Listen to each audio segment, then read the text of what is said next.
Tiffany. Welcome to Movie Junk. How are you? Hi, I'm happy to be here. I'm doing good, thank you. Doing good, doing awesome. Thank you for joining today. We have a very, very special guest and Tiffany Smith joining us today, fresh off the release of her latest film, In Flight. Fans have also seen your work in projects such as Harry and Meghan Becoming Royal, Guardians of the Galaxy 3, Jane the Virgin, Quantum Leap, NCIS Los Angeles, and so many more exciting projects. Thank you so much for joining us today. Yeah, I'm happy to be here and chat. Definitely, definitely. And the fan in me wants to jump, right into In Flight. But this is the first time that you're on our show. I don't want to do our fans a disservice because you have a very unique journey, and I'd love to just learn a little bit more around what inspired you to pursue a career in acting and join the entertainment business. Yeah, so I started when I was a lot younger. I thought I was going to be a pop singer. That's what I wanted to do. And then it kind of transitioned when my parents were like, "No, you're going to go to college for something. You have a degree." So I was like, "Well, what's the thing that's closest to like entertainment?" So I majored in broadcast journalism. I actually minored in the music industry because I thought I'd be able to like negotiate my own contracts. No, ma'am. But went to school for broadcast journalism and fell in love with hosting. And I grew up reading comic books and playing video games and stuff. So um, I actually, the goal was to back to California. I'm from LA. The goal was to get back to California and work for G4 or E News or something along those lines. And so I did. I moved back out here and fortunately ended up working for G4, and that turned into hosting genre film kind of carpets and events, and then working for DC Comics for a while. Um, and so I think it's one of those things like in other industries, you kind of you work and then you'll like get promoted. And sorry, my dog Loki has joined us as well. There we go. We have another um, guest. um, but yeah, so I feel like in other careers, you get promoted and you get to try different things. And in this industry, I think it started to feel like I would be on set visits and I was like, I want to be doing that. I want to be over there. So I started taking classes and I didn't really tell anybody. And then once I felt comfortable and ready, I started auditioning, and the rest is kind of history. So I feel really lucky because I love hosting still and I still get to do Yeah. it, and then also act as well, which is literally a dream come true for me.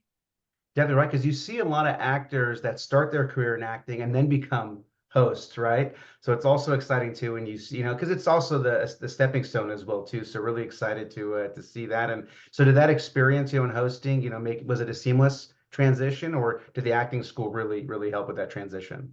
I mean, I think that both of them are such different skill sets. Like, there's Yeah, obviously some things where it's like what helped a lot, like certain jobs where you will look directly into the camera, like Guardians of the Galaxy, for instance. I was playing a host character. So a lot of actors aren't comfortable looking directly down the barrel of a camera because that's exactly what you're not supposed to do usually. But because I've been a host for so long, it really lended itself well for me, having that be my skill set already. Um, so sometimes it's super helpful, but I do think there's obviously like things that you'll take with you. Like, I'm a lot more comfortable on camera, or I feel really lucky because I got to visit big sets before I was on them as an yeah, actor. yeah. So that made me feel a lot more comfortable stepping onto them as an actor. Um, so yes, there's stuff that transitions, but like I think it's still, like I said, very different skill sets.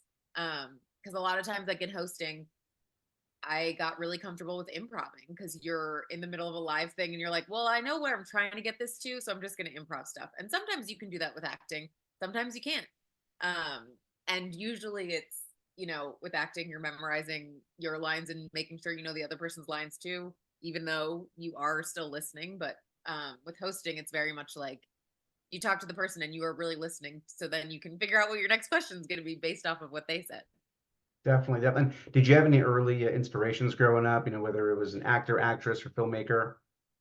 I always go back to Storm from X-Men. Because that was kind of the first character that I saw that I could relate to and connect to. Um, and I just loved her so much. She was so powerful and amazing and just superhero. I loved her. Um, and then as far as like actors and things now, like I really look to people like, Margot Robbie or Jessica Chastain right now, where they're producers and actors and have great production companies, and people seem to speak highly of them. And I think that's really like now the kind of goal for me is looking to people who are multifaceted and doing a lot of different things in the industry. Definitely, because I do ask because, you do have quite a bit of sci-fi and drama, thrillers obviously on your resume, right? So are you particularly drawn to those types of projects? Yeah, I mean, like the goal for me is if I could just work in that space, I would. Awesome. Obviously, I love doing all kinds of stuff, but the genre stuff has always been where my heart's at. I grew up watching Star Trek with my family, Star Wars, Lord of the Rings. I have an Elvish tattoo. Um, so like living in that space as a fan and getting to possibly be parts of that as an actress is, I mean, getting to do Supernatural and playing a character that gets to cast spells was amazing. And I would absolutely love to do more of that. Definitely. And I do want to jump into your latest film, In Flight, right? So this is a suspense thriller that Yep. really literally has you on the edge of your seat, right? And it centers around your character. You play Claire, who has a little bit of a mysterious incident, before your trip to Paris, and you wake up on a plane. You also are really trying to do your best to kind of piece together the fragmented memories of your journey.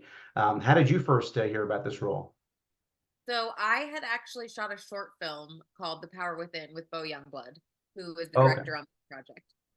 So Bo and Kelsey and Cristo were all a part of The Power Within, who are all also a part of In Flight.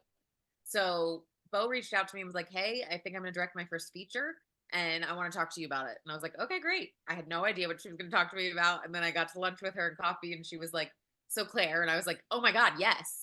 Because at that point, like you just never know. We'd worked together in the short, but I wasn't on the set too much. Um, so I was just completely flattered that she felt like that we worked really well together and that she would want to bring me on for the lead in that project and that she saw me as Claire. Um, so that initially was a really big draw for me. And then obviously the character is so fun. She's just so strong and has so much agency. And like, I love that when she's pushed up against the wall, she fights back. Um, and so that was a big piece of what drew me to the role as well. Definitely, right? Without giving, too much away, right? Because, literally the audience is living through your shoes, right? We don't know who Yeah. to trust. You don't know who to trust, and this experience and this journey, right? Every person that you're meeting, you're like, what part of this is the truth, right? So, is that mainly attributed to the writing? Were you able to? You have experience in an improv. Were you able to sort of bring that to this role as well?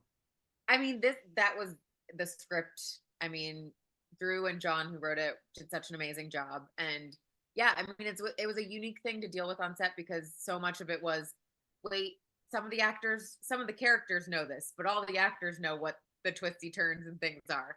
So sometimes I'd be like, well, I, Tiffany, know this thing, but does the audience know it yet? Does Claire know it yet? So just making sure that when we were on set, we were very clear about who knew what when. Yeah. And when certain moments would be a surprise to certain characters or not a surprise. Um, so it was definitely like an extra thing to be thinking about on set. And for as far as improv stuff, there's tiny bits of improv, but again, like I said, the script was pretty much locked because of the fact that there's so many twists and turns.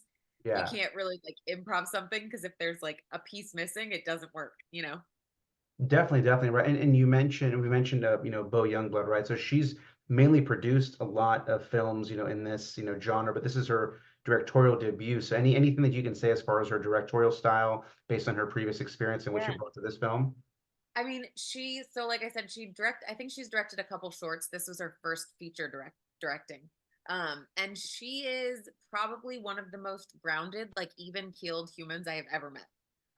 There could be like a fire going on off screen and she's talking to you and she's like, so what do you need? Okay. Very calm, knows what she wants, very clear about what she wants. So for me, that's amazing because it there's enough stuff going on as an actor or just on a set that when your director is very calm, it helps you to stay in the same boat. So I think it's always one of those things where it's like comes from the top down with the director, what the tone on set's going to be, what the vibe is going to be, and then I think when you are the lead or number one on the call sheet, it's also your energy too. So it was great to have somebody that had a similar kind of energy and wanted the set to be fun and joyful and just, but enjoying the fact that we're getting to make a movie.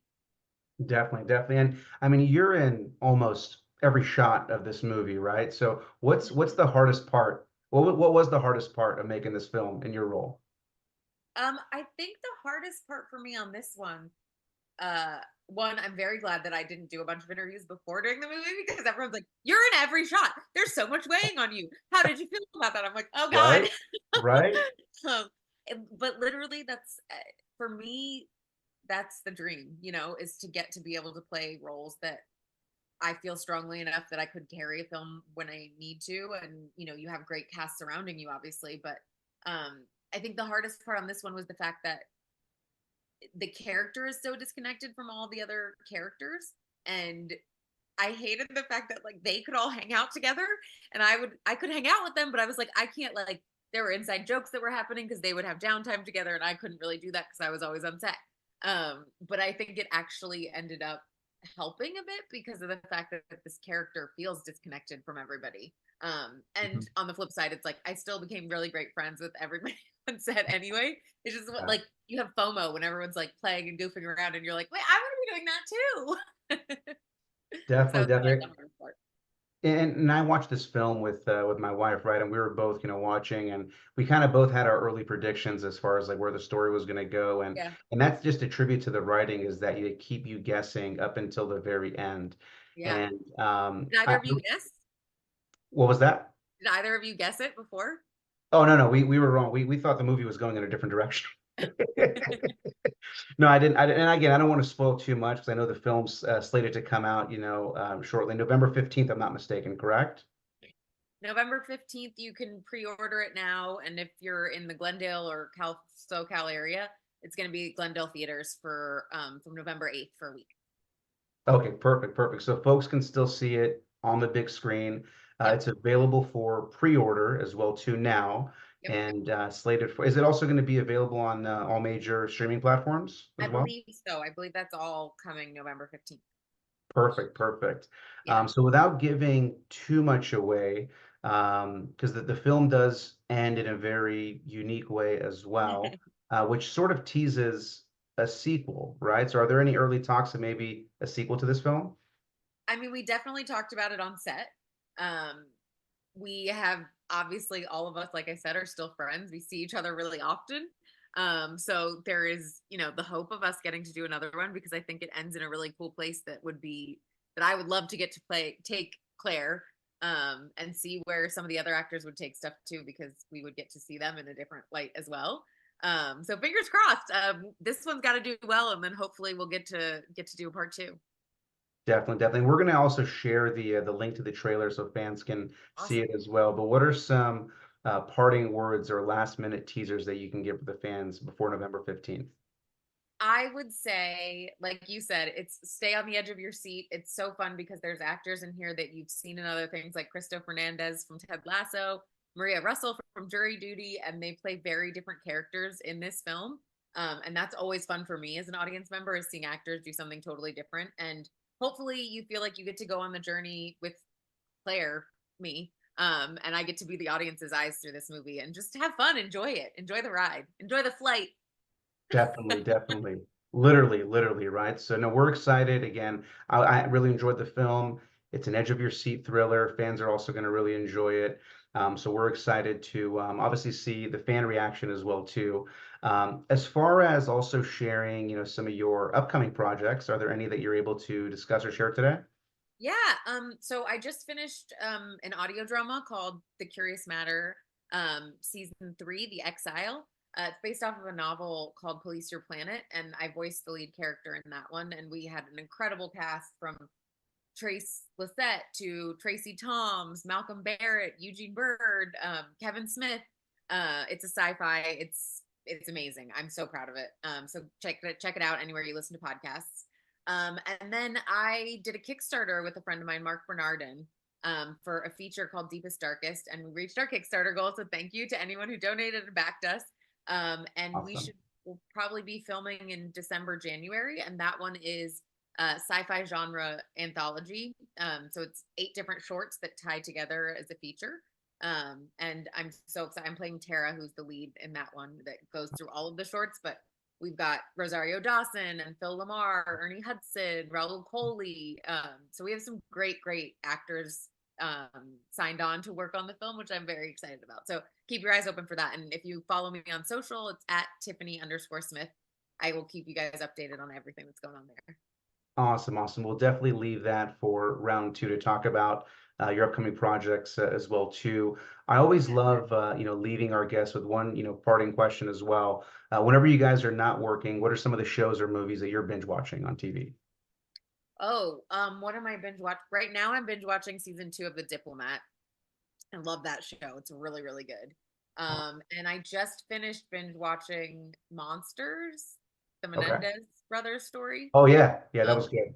yeah. So I'm always watching different stuff. I think it's like I recently just rewatched all of Next Generation. I've binge watched a couple of times Black Sails. It's one of my favorite shows, along with Rome. Yeah, great But those shows. are the two most recent things. And oh my Oh, God, I'm loving The Penguin right now. I love that amazing. so Did you much. watch the last episode that just I came out yesterday? did. I did. I That was did. intense. Every Yeah. episode is just better than the last, and yeah, I'm in love with it. That and Tulsa King are the two shows that I'm binge watching right now. Okay. I need to Penguin's check on the out. top. I definitely, it's not, I didn't binge it, but which I'm actually enjoying that the Penguins weekly. But the other show that I watched weekly was Agatha all along. I watched that one weekly too, and I loved that show. Awesome, awesome. Great. Well, awesome. Great to see that we have, some similar tastes in shows. And obviously love hearing whenever you guys are not working, what are some of the shows that you're binge watching as well too. So excited to hear that. November 15th, if you're in the SoCal area, we got a limited release of In Flight in theaters, so you can watch it on the big screen. Available on most streaming platforms as well. And also you can pre-order it now. So just, save yourself the hassle, get it now so you can watch it as soon as it gets released. Amazing performance, awesome job, and I hope we can get a sequel. And obviously, would love to talk more on round two again. Thank you so much for joining the show. Thank you so much for having me. Awesome. Thank you so much. Take care. Cool. Thank you. Have a good rest of your night. You too. Bye bye. Bye.